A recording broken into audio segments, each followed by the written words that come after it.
Boa tarde. O Espaço Livre de hoje é com a engenheira mecatrônica Anália Maria Ramalho Wolff, terapeuta holística quântica, que fez uma palestra na PAI. A Anália, ela mora na Alemanha há 4 anos e meio e ela vai conversar um pouquinho aqui com a gente. Não é de Ouro Fino, mas viveu uma boa parte da vida aqui em Ouro Fino, veio rever os amigos. Anália, conta pra gente como é que foi, né, essa volta a Ouro Fino. Há quanto tempo você não vinha pra cidade? Boa tarde. Boa tarde. Obrigado por essa oportunidade. Estou feliz de ter a oportunidade de ter feito a palestra na PAI. Prazer tê-la aqui no Espaço Livre. Obrigada. Nós estamos aqui revendo os amigos, a família, a minha mãe. A sua mãe é a?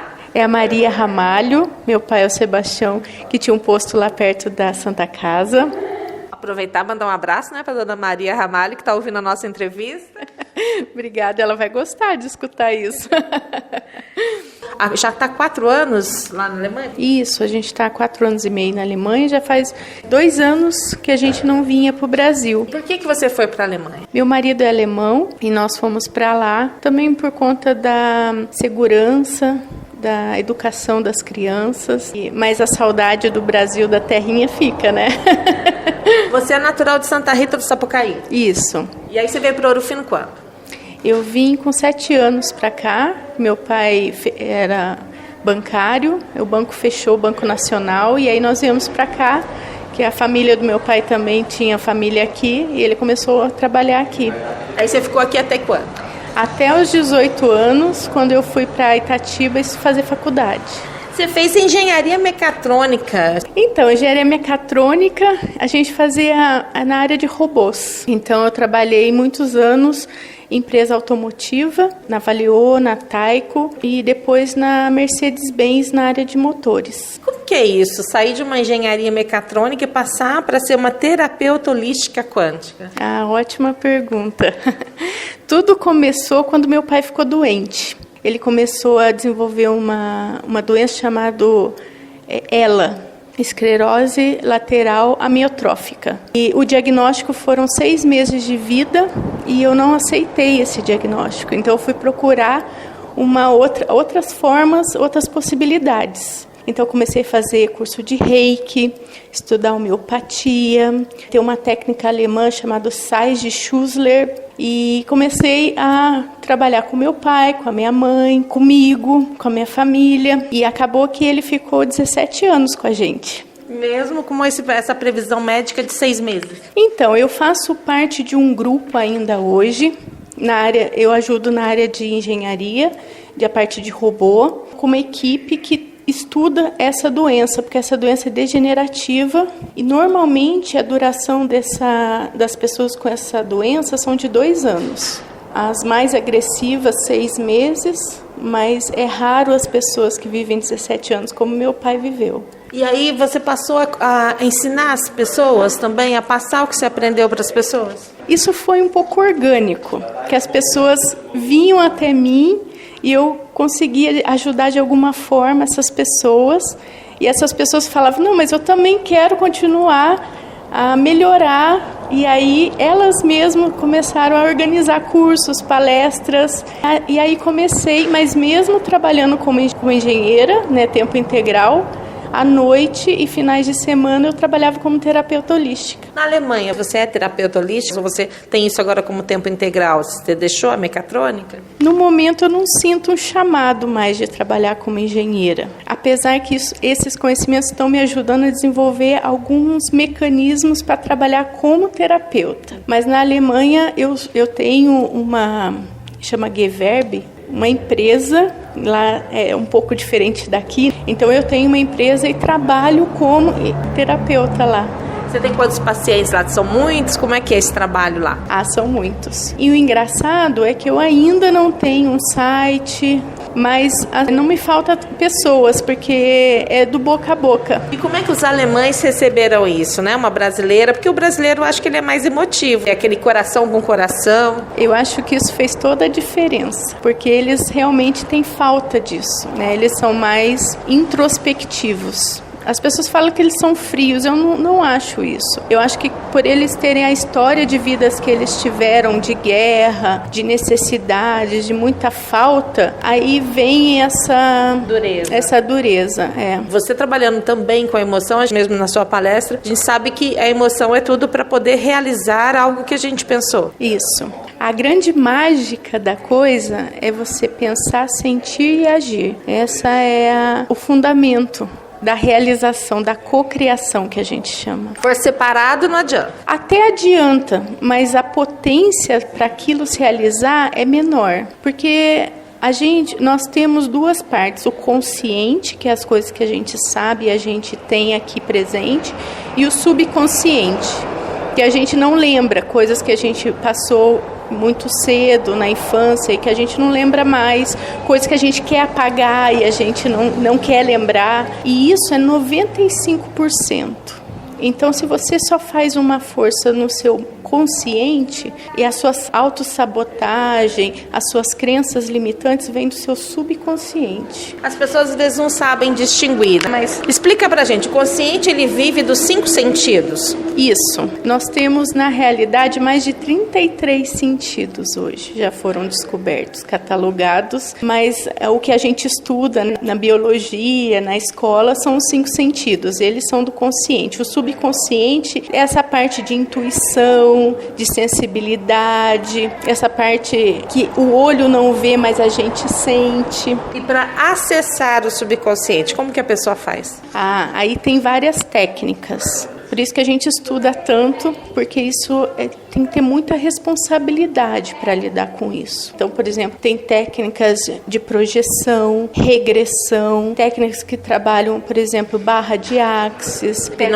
hipnose, teta healing. E também a parte de florais, ela também acaba trabalhando o subconsciente na parte emocional e mental através da frequência das plantas. Uma coisa simples, a pessoa ela pode escrever, vamos dizer, 3 coisas antes de dormir e ao acordar também dizer 3 coisas que ela gostaria de ter. Ela estaria também, de certa forma, dando vamos dizer, um GPS para o subconsciente dela?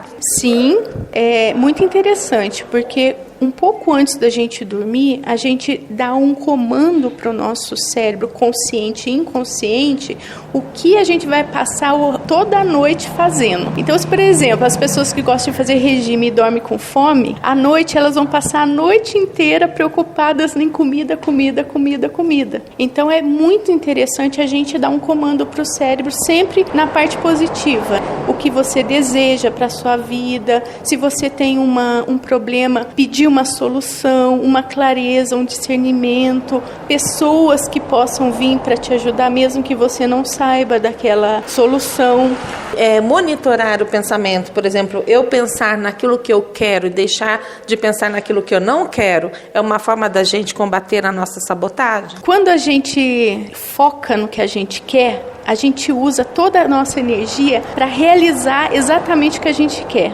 Quando a gente pensa o que a gente não quer, a gente está dando energia para o que a gente não quer. Então a gente gasta energia para pensar o que a gente não quer e depois para converter quando a gente quer, o que a gente quer. Então a gente gasta duplamente a energia. Na palestra você até citou o fogo na Amazônia. Então, ao invés de a gente pensar em fogo, a gente tem que pensar em água para a Amazônia. Exatamente. Água, regeneração, consciência das pessoas. E a gente pensa muito nos outros, né, lá na Amazônia. Mas o que a gente aqui, no nosso dia a dia, está fazendo para o meio ambiente? A gente planta, a gente cuida da natureza, como que está o lixo, como que a gente descarta o lixo, qual que é o nosso consumo de plástico e tudo mais.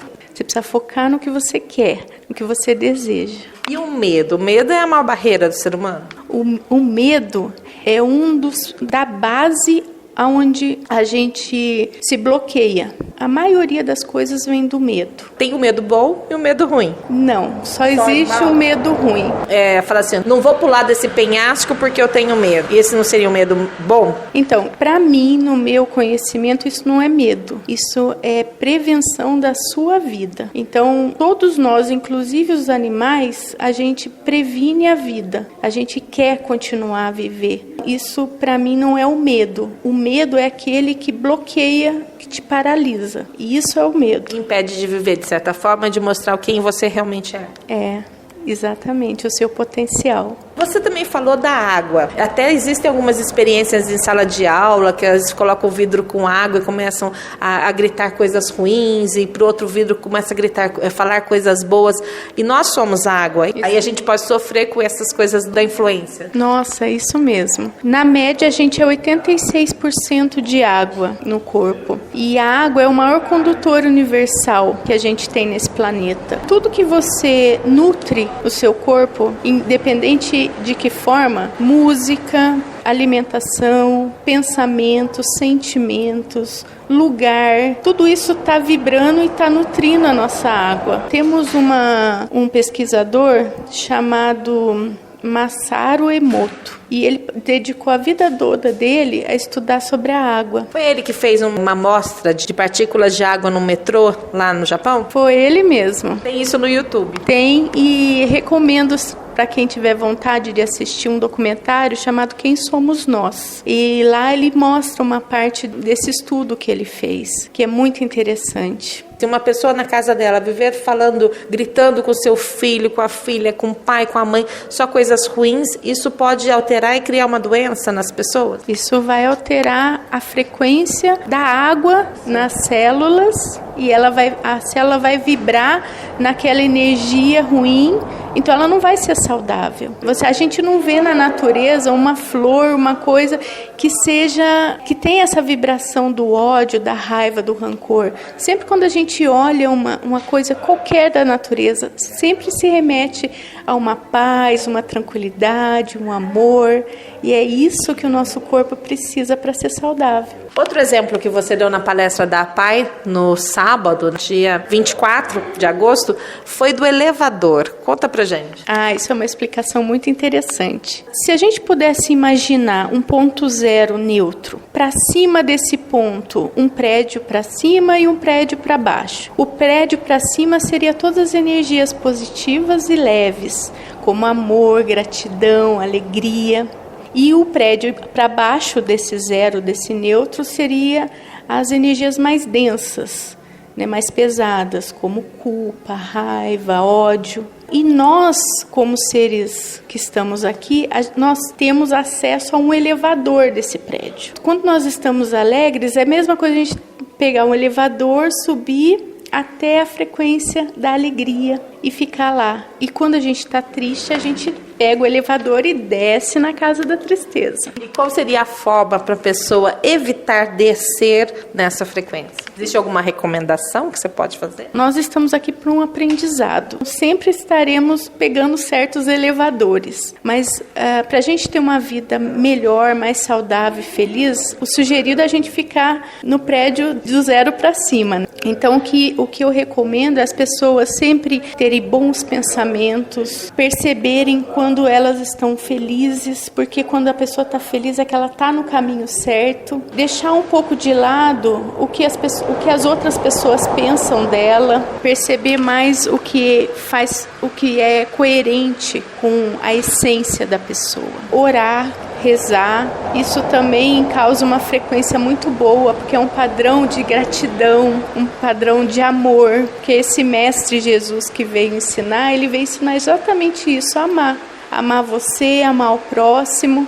E quando você está nessa gratidão, nesse amor, é a maior frequência que você pode estar. E se as suas células estiverem vibrando nessa vibração, elas vão estar fazendo o seu potencial, o máximo que você veio fazer aqui. Seria um salto quântico? Isso faz parte de um salto quântico, um salto de consciência. Para a gente perceber que a matéria que a gente chama de cadeira, mesa, ela é constituída de átomos, e átomos são energia, e a energia não tem tempo e espaço. Então tudo que a gente faz, que a gente pensa, que a gente sente, é energia. Quanto mais a gente prestar atenção, que eu chamo orai e vigiai, mais a gente vai estar voltando as nossas energias para o amor, para a gratidão. Gente, eu conversei então com a Anália Maria Ramalho Wolf. Ela é terapeuta holística quântica na Alemanha. Já foi engenheira mecatrônica, mas segundo ela falou aqui na entrevista, ela continua ainda associando isso à terapia. né? Mora na Alemanha há 4 anos e meio, está aqui com a filha dela no salão de cabeleireiro que eu vim entrevistá-la, porque não deu tempo de entrevistá-la na palestra, que ela foi muito requisitada. E é um prazer, Anália, tê-la aqui no Espaço Livre, você ter participado com a gente, deixado um pouquinho do teu momento aqui na cidade para poder contar um pouco do que você conhece. Eu que agradeço essa oportunidade, espero ter contribuído com alguma coisa e agradeço você por ter tirado um tempinho também para a gente conversar. Obrigada. E a palestra na PAI também foi muito gratificante, com certeza. Foi uma surpresa maravilhosa, foi um presente, na realidade, que eu recebi.